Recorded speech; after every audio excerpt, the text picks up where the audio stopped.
Shabbat Shalom, boa tarde. Estamos no dia 5 de Nissan do ano 5784, a contar da criação, dia 13 de abril de 2024, da Era Comum.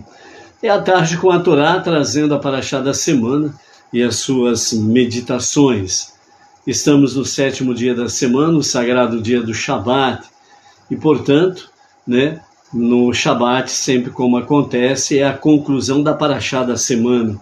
A nossa Parashá da semana é Tazria, que significa conceber. Inicia a nossa Parashá falando sobre a mulher que dá à luz a filhos. E logo em seguida entramos exatamente no campo chamado Tsaraat, que é uma doença sobrenatural, espiritual, que até o ano 69 da nossa Era Comum existia, mas depois da destruição do segundo templo em Jerusalém, no ano 69 da nossa Era Comum, pelas legiões romanas, também essa doença sobrenatural e espiritual, ela deixou de existir. E era uma doença que não era diagnosticada por médicos, mas sim pelos Kohanim e o Kohen Gadol, o sumo sacerdote e os sacerdotes. Porque era uma doença que era uma consequência daquele que praticava Lashon Hará, a língua má ou língua maldita, conexão com fofoca, injúrias, falar mal dos outros e por aí afora vai. Então é usar a língua, ou seja, o poder da fala, para aquilo que é negativo, destrutivo. E depois da idolatria, a Lashon Hará é uma das coisas que Deus mais abomina realmente na vida humana. Fazer fofoca, injúrias, calúnias e coisas semelhantes. Então nós tivemos aí durante a semana várias reflexões com referência a isso, e hoje nós vamos chegar então a conclusão da nossa Parashá da semana. Baruch Hashem. Essencialmente o que nós temos como base é a Torá e as 7 leis de Noah, ou seja, as 7 leis de Noah que estão conectadas com os 7 princípios ou 7 preceitos, para que realmente as nações, os povos, tenham uma vida mais harmoniosa, mais com shalom, com mais comunhão entre as pessoas, onde de forma ética, moral e espiritual as nações possam viver e transformar o mundo para ser um mundo melhor. E ombro a ombro com o povo judeu, nós vamos transformando realmente as trevas em luz, e bem como também vamos trazendo cada vez mais a presença divina e transformando o mundo para ser a moradia de Hashem. Então as 7 leis de Noah, ou as 7 leis de Noé, são mandamentos básicos que contêm os valores fundamentais que garantem uma vida saudável, moral, ética e espiritual, para que o mundo realmente possa viver com mais harmonia.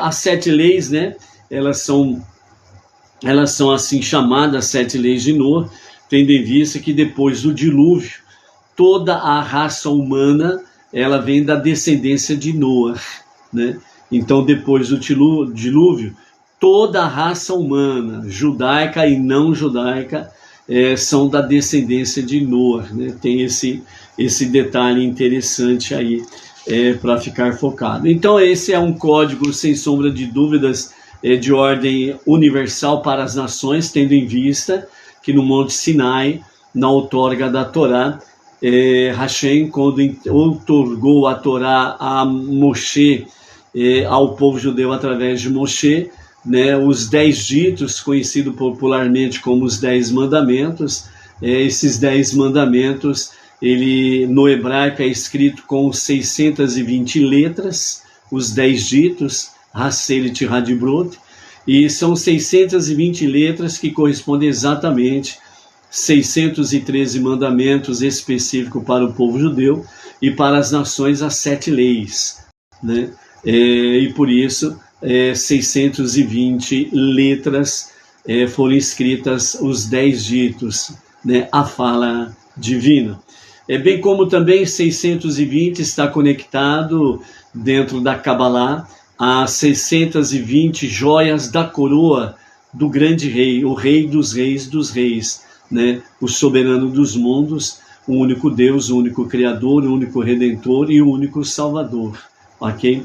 Então, a coroa do rei, ela tem 620 joias, que é exatamente 613 mandamentos para o povo judeu. Portanto, o povo judeu está como coroa do rei. E as 7 leis, né, de Noah, que são para as nações. Então, é uma conexão com aqueles das nações que realmente abandonam toda a idolatria e abraçam o monoteísmo com fundamento judaico e orientação rabínica, né? Então é isso que Maimônides ele fala, né? Na Leis dos Reis, falando sobre isso. Quando um não-judeu, dentre as nações, ele abandona toda a idolatria e abraça o monoteísmo com fundamento judaico, ele então é chamado, ele é considerado como Kohen Gadol, ou seja, todo gentio ou todo não-judeu que abandona a idolatria, práticas religiosas distorcidas e abraça o monoteísmo com fundamento judaico, então ele é chamado justo entre as nações e tem parte no mundo vindouro, o Olam Rabá, né? Então é esse aspecto aí. Por isso, realmente, esse código universal chamado as 7 leis de Noah está conectado com todas as nações. 7 leis, 7 princípios, 7 preceitos para as nações e os 613 mandamentos específicos para o povo judeu. Dentro da questão das 7 leis de Noah, né? Então, temos a primeira lei, crença em Deus. A segunda, respeito pelo Criador, que está na questão de não blasfemar. O terceiro, respeito pela vida, que está dentro do aspecto não assassinar. O quarto é o respeito pela propriedade, que é o respeito ao próximo, à sua propriedade, né, os seus bens. O quinto é o respeito pela família, que está conectado diretamente dentro do aspecto de não adulterar e mais as suas ramificações. O sexto está a respeito pelos seres vivos, que é não maltratar os animais. E o sétimo está conectado com nomeação de juízes, né? Estabelecer tribunais de justiça, né? Então é dentro desse aspecto aí. Então essas são as 7 leis de Noah, né? De uma forma mais condensada, podemos assim dizer, com referência ao primeiro, crença em Deus, né? A fé no único Deus. Cada pessoa deve acreditar na existência de um único Criador do mundo. Ele criou o mundo e toda a humanidade e ele controla todos os aspectos das nossas vidas. Então esse é o primeiro tópico, né? Ou a primeira lei. A segunda é respeito pelo Criador.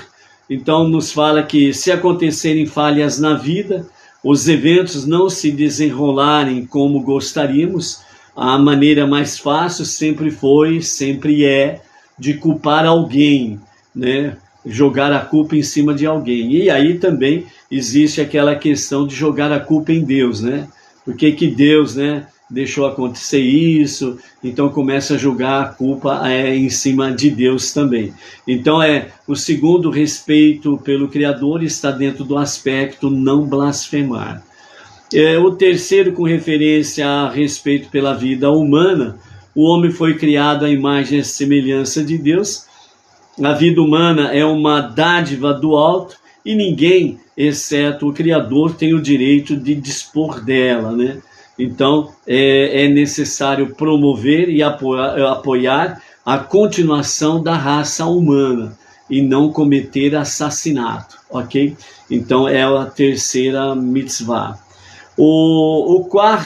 A quarta lei é respeito pela propriedade. Deus deu a cada pessoa o direito de dispor do que é de sua propriedade e ninguém pode impedi-la de fazer isto. Então, as consequências da violação dessa proibição né, sobre a questão da violação da propriedade alheia, vai produzir anarquia, mentiras e crueldades, né? Então é o efeito colateral quando não se respeita a propriedade alheia. O quinto é o respeito pela família. Deus primeiro criou o homem e a mulher como um só, e só então os dividiu em dois indivíduos, cada um precisando do outro para alcançar a perfeição, né? Então, portanto, a vida conjugal legal é a base do desenvolvimento normal de uma sociedade, de uma família, e é por isso que não adulterarás, mas as suas ramificações é uma questão de respeito pela família. Então, aquele que ama sua família, ele respeita a sua família e não cai realmente nas ciladas aí, de diversas formas em desrespeitar a família. O sexto preceito, respeito pelos seres vivos.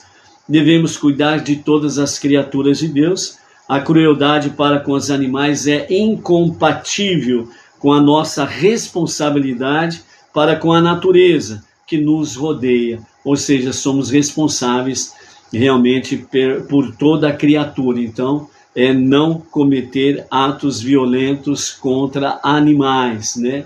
Então, os maus tratos de animais, que está dentro do aspecto de não comer a parte de um animal vivo, ou seja, um animal que ele é dilacerado, né? Então as pessoas pegam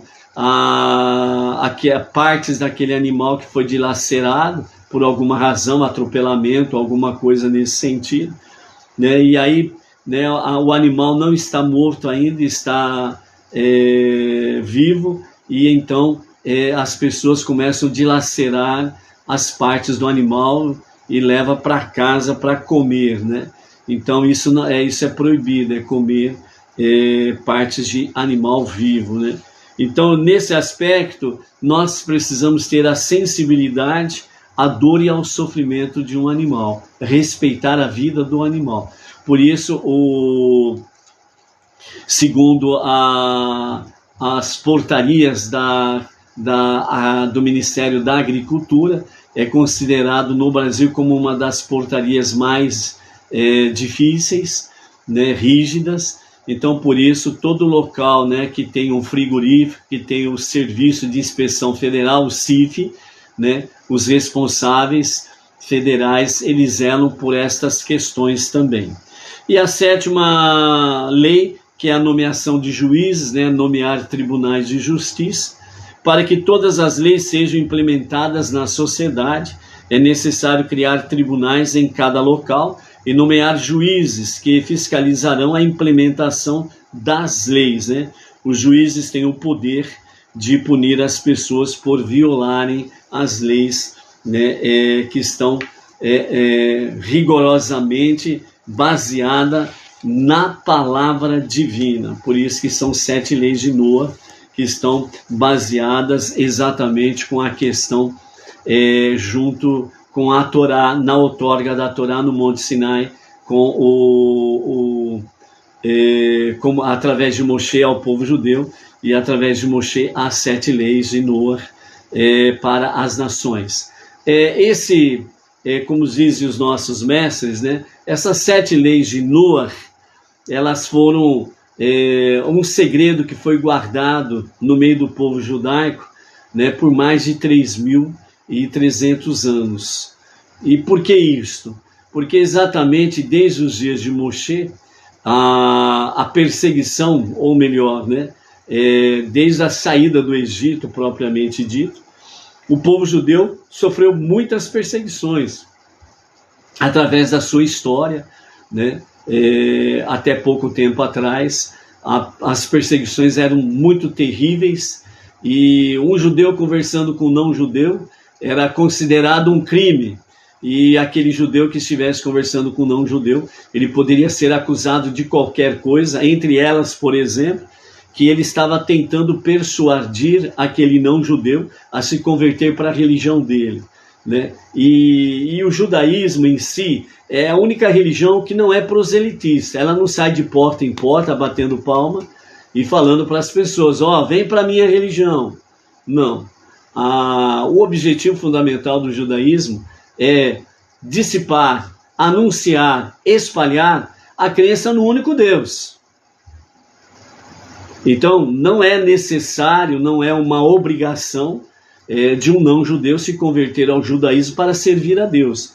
Por isso, o monoteísmo com fundamento judaico e orientação rabínica, aqueles que voluntariamente, os não-judeus que voluntariamente, realmente tomam uma decisão de abandonar a idolatria, caminhos vãs, né, que por aí afora vai, e resolve, sem sombra de dúvidas, abraçar o monoteísmo com o fundamento judaico e orientação rabínica.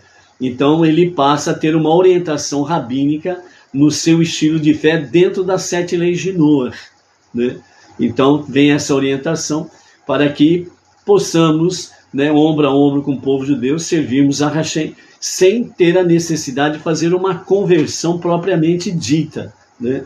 E aquela questão, se Deus nos fez dessa forma, né, não judeus entre as nações, é porque entre as nações Deus precisa de cada um de nós para podermos realmente cumprir a nossa tarefa suprema, que é transformar este mundo para ser a moradia de Deus, a moradia de Hashem.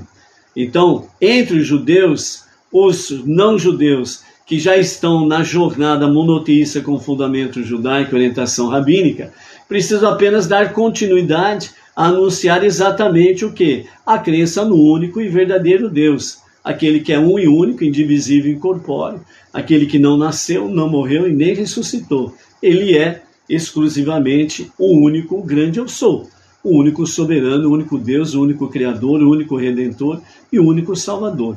Então essa é a função ou a missão que nós precisamos fazer no nosso dia a dia, e indo dissipando as trevas, estabelecendo a morada de Hashem aqui neste mundo, ok? E nos dias de Mashiach, a redenção final, né, Mashiach estará fazendo plenamente com que os 4 reinos sejam devidamente retificados para a redenção final, ok? Então, as 7 leis de Noé, né, resumidamente, é essa questão que nós temos aí para levarmos em frente.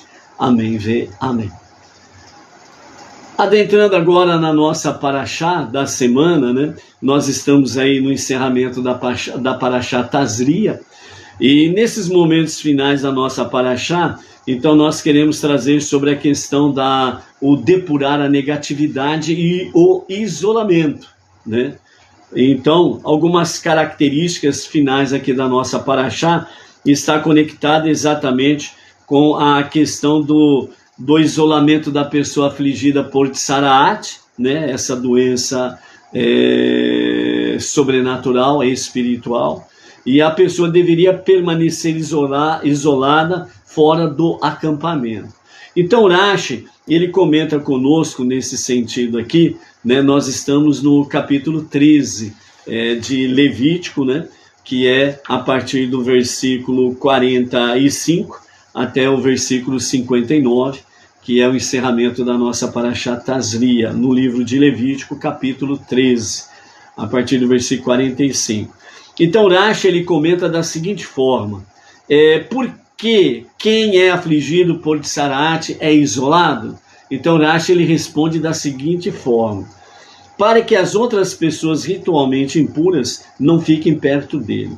Nossos sábios disseram: porque ele é diferente de outras pessoas ritualmente impuras, a ponto de ter de se isolar. Por que ela tem que se isolar? Como ele causou a separação entre o homem e a sua esposa, ou entre o homem e o seu próximo, né? Por causa de suas fofocas, ele também é afastado da própria sociedade, né? Então é o fofoqueiro, aquele que pratica Lashon Hará.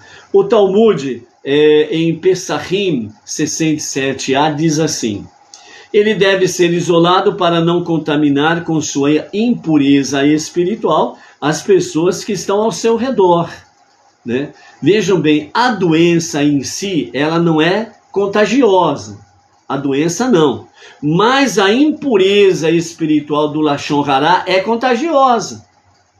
Ou seja, quando uma pessoa fofoqueira chega perto de um grupo de 2 ou mais pessoas reunidas, e ele começa a fazer fofoca, ele vai inflamar todo mundo a fazer fofoca. Porque aquele velho ditado, coçar e comer é só começar. Ah, eu não estou com apetite, mas você começa a comer, você não para. Ah, você não está tendo nenhuma coceirinha, mas se você começar a coçar qualquer parte do corpo, vai começar a coceira pelo corpo inteiro, o modo de dizer. Então, coçar e comer é só começar. Uma fofoca é só alguém começar, aqueles que estão ao seu redor começam a inflamar todo mundo. Por isso que o Talmud, né, em Pessahim 67a, fala que a pessoa que comete Lashon Hará deve ser isolado para não contaminar as outras pessoas com a sua impureza espiritual. Não é a doença na sua pele. A doença de Tsaraat, ela não é contagiosa, mas a impureza espiritual é contagiosa, né? É a fofoca, a maledicência, né? As palavras de tolices e por aí afora vai. Isso daí é que contamina as pessoas, então deve ser isolado. Segundo o Rambam, Maimônides, ele também diz assim, ele deve ser isolado em desgraça pública até que deixe de se ocupar com a fala perversa, o escárnio e a maledicência. Maimônides escreve em Leis da Impureza Ritual de Tsaraat, né, 16:10. Então, você vê por aí que realmente a pessoa que comete Lashon Hará, ela tem que ser isolada. E na prática do nosso dia a dia, é uma realidade, é isolar a pessoa. Né? Nós não vamos isolar uma pessoa da sociedade, que nós não temos esse poder de pegar uma pessoa, tirá-la fora da cidade e ficar lá no lugar ermo, né, por 7 dias, no isolamento. Nós não temos essa autoridade, né? Ninguém tem. Mas nós temos a autoridade de isolar a pessoa, realmente, de não conversar com ela. Até que ela faça techuvá, até que ela se arrependa, né, se transforme numa pessoa melhor, e aí sim dá para conviver com ela. Então, há sim uma forma de fazer o isolamento. A pessoa que gosta de fofoca, gosta de falar mal dos outros, chegou perto de você, você isola. Ó, se for para falar mal de alguém, não precisa nem começar, que eu não quero saber. Você está isolando aquela pessoa. Ou seja, você está isolando aquela característica impura dela, que é falar mal dos outros. Então você está isolando aquilo lá. Se a pessoa ela der ouvidos a você, ela não vai falar mal de ninguém. Vocês vão conversar tranquilamente, coisas que realmente são legais de se conversar, palavras de justiça, né? Então vai ter uma boa conversação, uma conversação construtiva, ok? Agora, se a pessoa ela não respeita você, então ela vai fazer o quê? Ela vai testar você. Ela vai começar a falar palavras de tolice, daqui a pouco vai para fofoca. Se você vai alimentando aquilo na pessoa, então a pessoa vai criando coragem, vai praticando Lashon Hará, e você alimentando, você dá ouvidos, então aí fica realmente um problema de ordem de impureza espiritual. E há consequências drásticas com referência a isso daí, sem sombra de dúvidas, que vamos ver daqui a pouco. Agora, quanto à questão da ritual de purificação de uma roupa, né, com Tsaraat, porque só para recordar, os sinais que realmente a pessoa está cometendo a transgressão de Lashon Hará, então começa na parede da casa, depois nas roupas, e não havendo a techuvá, aí vem na pele da pessoa. Então, no caso específico de roupas, né, como se faz a purificação de uma roupa de Tsaraat? Então, a partir do capítulo 13, versos 45, ou melhor dizendo, 47, né, até o versículo 57, então nós temos aí no capítulo 13 de Levítico o que se faz no sentido da questão das roupas que foram contaminadas com Tsaraat. Então, primeiramente, se aparece mancha verde ou vermelha encontrada em uma roupa, então aquela pessoa ela vai ficar com uma quarentena de 7 dias, né, de isolamento, até que os Kohanim venham fazer uma nova inspeção. E quando eles chegam e veem que a lesão nas roupas, né, eles vão ver se ela cresceu ou não. Então, se porventura a lesão não aumentou, não se espalhou na roupa, então aí o que acontece? A sequência: lavar a roupa e quarentena por 7 dias. Então lavam-se as roupas, né?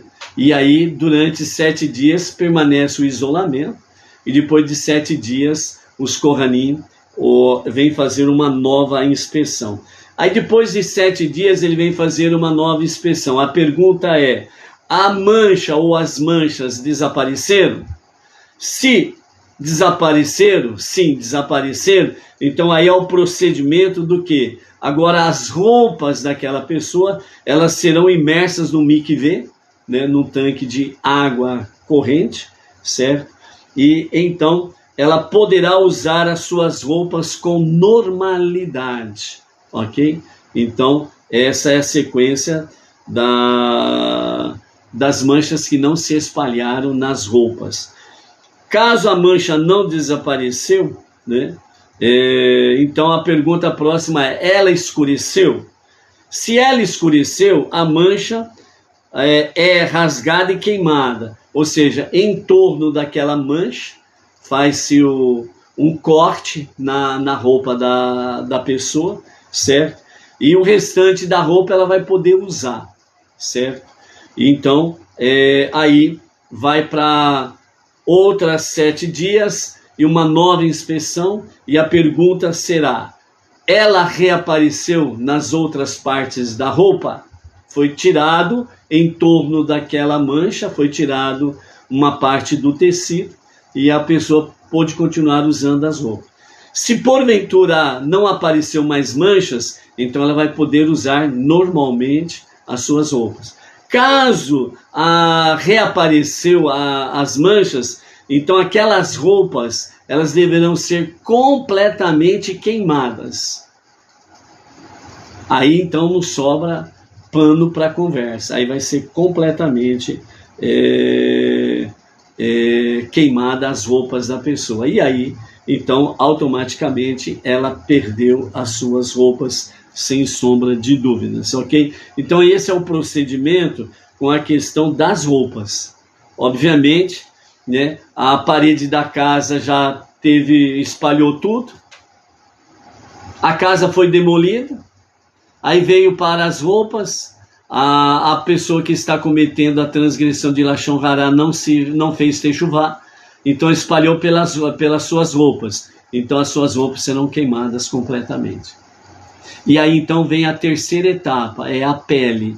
Então a pessoa ela é cometida na sua própria pele por Tsaraat, né? E ela é considerada impura, e ela é realmente removida do meio do acampamento, da cidade, depois com Beit Hamikdash, da cidade de Jerusalém, e era isolada, fora da cidade. Então aquele que era levado para fora da cidade era ritualmente impuro, ele estava em pecado. Então por isso os sacrifícios não podiam ser levados fora dos muros do templo. Aliás, isso mesmo, para fora do muro dos templos, não podia ser levado. Então não podia ser sacrificado nem dentro da cidade de Jerusalém, fora dos muros do templo, e nem fora da cidade. Então qualquer sacrifício feito fora da cidade é um sacrifício abominável a Deus. Então por isso é importante conhecer a Torá, porque há um certo segmento religioso que fala que o seu sacrifício foi levado para fora da cidade para perdão dos pecados da humanidade. Então esse sacrifício levado para fora da cidade é abominável a Deus. Como Deus ele nunca aceitou sacrifício humano, já é uma abominação um sacrifício humano, ainda mais quando se leva para fora da cidade, ainda fazendo um sacrifício humano, né? É duplamente abominável a Deus. Primeiro, porque Deus não aceita sacrifício humano. E segundo, todo sacrifício fora da cidade é abominável a Deus. Entendeu? Então veja como que é, sem sombra de dúvida, sério a questão do isolamento. Só podia ser isolado fora da cidade aquele que cometia lashon hará, aquele que tinha uma língua maldita. Entendeu? Então, analise, reflita e tire suas conclusões. O nosso Rebbe Menachem Mendel, ele nos fala com referência a esses detalhes da nossa Parashat Tazria. Entre elas, agora partindo para o finalmente, né, da nossa Parashá, no nosso Shiur. Então o nosso Rebbe, ele diz, uma roupa que tem uma lesão de tsaraat nela. Então agora é necessário purgar a negatividade. Então o nosso Rebbe Menachem Mendel, o líder máximo da nossa geração, diz, numa ordem crescente de externalidade, nossa pele, nossas roupas e nossa casa são as 3 camadas externas que nos envolvem. A tsaraat afeta primeiro, né, a vestimenta mais externa e distante da pessoa, que é exatamente a sua casa. Porque no começo uma fofoca é um sintoma totalmente superficial, no começo. Se a pessoa não percebia este sinal e negligenciava em eliminar a própria negatividade oculta, a tsaraat então apareceria em suas roupas. E isso mostrava que suas falhas ocultas tinham começado a se infiltrar nela. Se a pessoa ignorava também este sinal, a tsaraat aparecia agora na sua pele, expondo assim que o seu mal interior, o seu mau caráter, embora superficial, agora fazia parte dela. Nessa etapa, a pessoa devia ser isolada da sociedade, ou seja, o portador de tsaraat acabava sendo isolado das outras pessoas por um tempo, pois ao falar mal de alguém, provocou também com a tal pessoa, de uma certa forma, provocou nela um isolamento, isolando ela de outras pessoas, por causa da sua fofoca. A fofoca, ela é sempre negativa e destrutiva. Então, automaticamente, quando o fofoqueiro, o lashon harento, né, ele pratica a língua má, a língua maldita, ele está isolando aquela pessoa de quem ele está falando do convívio de outras pessoas. Então ela precisa ser isolada totalmente da sociedade, porque ela provocou esse isolamento da pessoa a quem ela hostilizou perante algumas pessoas. Assim esperava-se que o atingido pela tsaraat, ao vivenciar as consequências de seu comportamento, o seu próprio isolamento, se inspirasse em corrigir a sua conduta inadequada em relação aos outros. Então ele iria se preocupar em fazer o refinamento do seu mau caráter, da sua fofoca, da sua maledicência, da sua injúria, da sua calúnia. Então, essa difamação, ela foi vítima dela mesma, né? Então, ela provocou uma situação contra alguém, mas ela acabou tomando do seu próprio veneno. Então, a tsaraat, ela vem trazer isto, e então ela é isolada. Nos dias atuais, realmente não há essa doença, e nem a partir do ano 69 da Era Comum, né, de lá para cá, não tem essa doença, e não tem essa prática do isolamento propriamente dito, fora da sociedade, fora da cidade. Mas há consequências semelhantes no convívio das pessoas na sociedade. Quando você fala mal de alguém, você pode até encontrar um bom ouvido para alimentar a sua fofoca, a sua injúria, a sua calúnia. Você entendeu? Mas você vai encontrar também muita gente boa, que gosta da coisa certa, e estas pessoas do bem, elas vão isolar você. Elas não vão querer saber de você, porque ela não quer saber de fofoca, porque ela não quer trazer nem para a sua vida, nem para a sua casa, nem para a sua família, maldições. Então ela isola você. Então você sempre estará em má companhia. Tanto você como aquele que tem o ouvido para a fofoca receberão os efeitos colaterais desta língua maldita. Sem sombra de dúvidas. Começa na casa, que significa bens materiais, certo? Casa, carro, propriedades. As pessoas começam a perder dinheiro, começam a perder bens. E se ela não se corrige, ela fala, peraí, tem alguma coisa errada. Eu estou começando a perder meus bens. Eu preciso fazer um exame introspectivo. O que está acontecendo? Por que eu estou perdendo? E ela toma consciência do seu Lashon Hará, e ela fala, opa, é aqui que está o problema. Então agora eu vou me corrigir. Então aquele ouvidor de fofocas vai te procurar. O primeiro teste que você vai passar. E vai chegar para você e falar para você, vai perguntar para você, e aí, qual é a fofoca do dia? Aí que você vai ser provado se realmente você está levando a sério a refinar o seu caráter. Se você responder a essa pessoa o que ela quer, uma nova fofoca, você acabou caindo na própria cilada, você perdeu o momento, você foi derrotado pelo momento, coisas mais graves poderão acontecer. Aí vem a questão das roupas. As roupas significa aquilo que é chique, posição social, né? Vestir-se roupas, né? Então normalmente as pessoas têm aquelas roupas que ela mais gosta, etc. e tal. Ela começa a perder roupas. Alguma coisa acontece, manchas aparecem, né? O ferro que vai passar aquela roupa acaba queimando a roupa. Uma sujeira que cai naquela roupa é uma mancha de sujeira que não sai de jeito nenhum, perdeu a roupa. Aí a pessoa não refina o seu caráter. Aí começa a ter problemas de saúde. E ela não aprendendo a lição, ela fala, puxa vida, uma coisa atrás da outra acontecendo na minha vida, e agora o que eu faço? Faz um exame introspectivo. Se tiver conexão com o Lashon Hará, se arrependa rapidamente. Faça techuvá. E não dá mole para o azar. Mesmo aquele ouvidor das suas fofocas te procura novamente, você fala, ó, o negócio é o seguinte, fofoca só traz maldição para nós. Eu estou abandonando o campo da fofoca. Abandone você também o campo da fofoca antes que males aconteça na tua vida. Se aquela pessoa der ouvidos a você, você além de refinar o seu caráter, já são grandes bênçãos que você vai receber.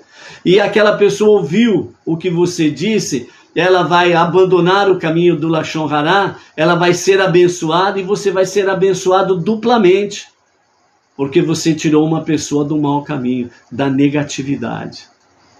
Então, por isso, realmente purgar a negatividade é refinar o nosso caráter, é refinar as nossas palavras, o nosso olhar, os nossos pensamentos.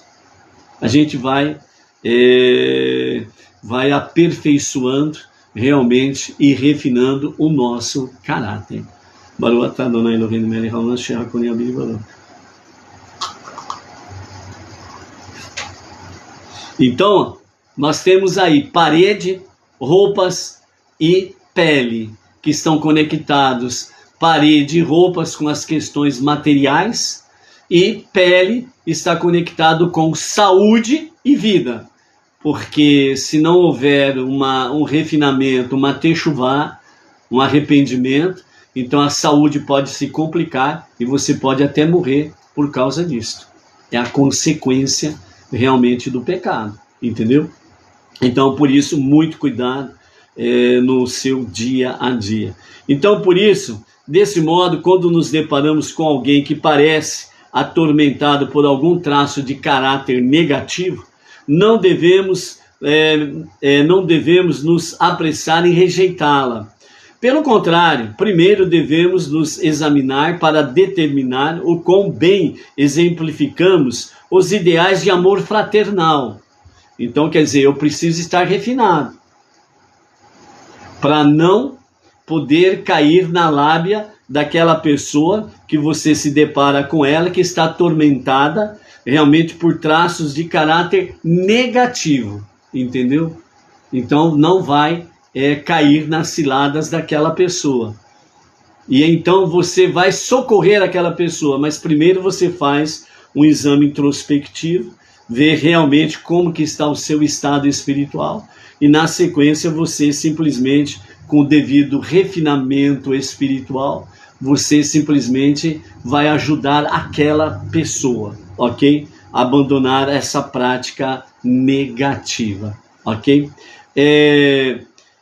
Pelo contrário, primeiro devemos nos examinar para determinar o quão bem exemplificamos os ideais de amor fraterno. Se formos pobres de alguma maneira nesse aspecto, não temos o direito de julgar os outros, porque é possível que a nossa percepção esteja distorcida por sentimentos que ainda não foram refinados em nós. Então, por isso é necessário esse refinamento pessoal, ok? Ao aprender com Aharon a amar ao próximo, independentemente do seu comportamento objetivo, neutralizamos a causa de nosso exílio atual, que é o ódio injustificado, e contribuímos para acelerar a redenção messiânica para os dias da redenção final. Então aqui dentro do aspecto judaico e dentro do aspecto Bnei Noach, a situação é a mesma, no sentido de que Aharon é o nosso professor do amor ao próximo, que sempre buscava a paz e a harmonia, a união e a unidade entre as pessoas. Então nós precisamos imitar Aharon, certo? Dessa forma, vivendo o verdadeiro amor fraterno, né? O que acontece quando nós realmente vivenciamos o verdadeiro amor fraterno?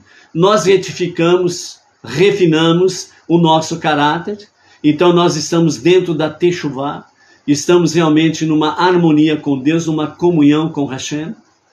Então aí nós temos a força divina para poder ajudar, socorrer e auxiliar aqueles que de alguma forma têm seus traços de caráter negativo.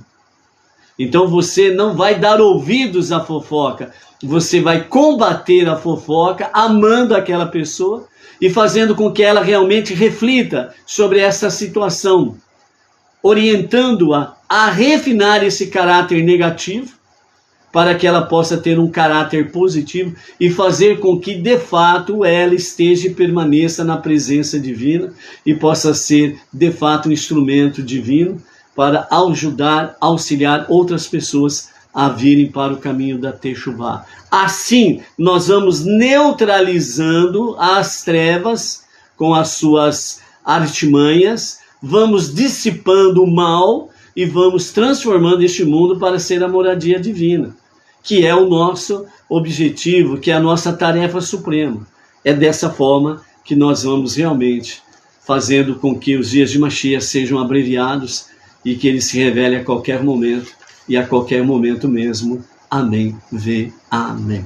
Ok? Então, amados, essa é a nossa paraxá da semana, e pela graça de Hashem, que cada um de nós possamos realmente aprendermos corretamente cada lição, e possamos tomar posições, decisões devidamente adequadas para que nós possamos estarmos ombro a ombro com o nosso irmão mais velho, o povo judeu, para estarmos dissipando as trevas e transformando este mundo para ser a moradia de Hashem. E que Mashiach se revele a qualquer momento, e a qualquer momento agora mesmo. Amém. Amém. Ok? Às 18h28 é o momento da Havidalah, separação do 7º dia para os 6 dias comuns, para aqueles que têm o Sidur, né? O façam lá baseado na página 67, e que cada um de nós tenhamos aí uma semana, a semana preparatória para Pessach, né? Porque na outra segunda-feira, não a próxima agora, mas na outra segunda-feira, né? Nós estaremos em Pêssar, ok? Então, essa próxima semana é a preparação para Pêssar e estaremos trazendo aqui assuntos pertinentes a Pêssar, Matzah e a contagem do Homer, ok? Então, Baruch Hashem por isso, e dentro desse aspecto aí, que nós de fato possamos, né, sem sombra de dúvidas, preparar o mundo para ser a moradia de Hashem. Shalom, Shabbatov, uma semana abençoada com Hashem, e que estejamos colocando toda a nossa vida em ordem para que possamos participar de Pêssar, que significa a redenção, para juntos estarmos revelando cada vez mais Mashiach para qualquer momento mesmo. Amém, amém. Shalom, shalom.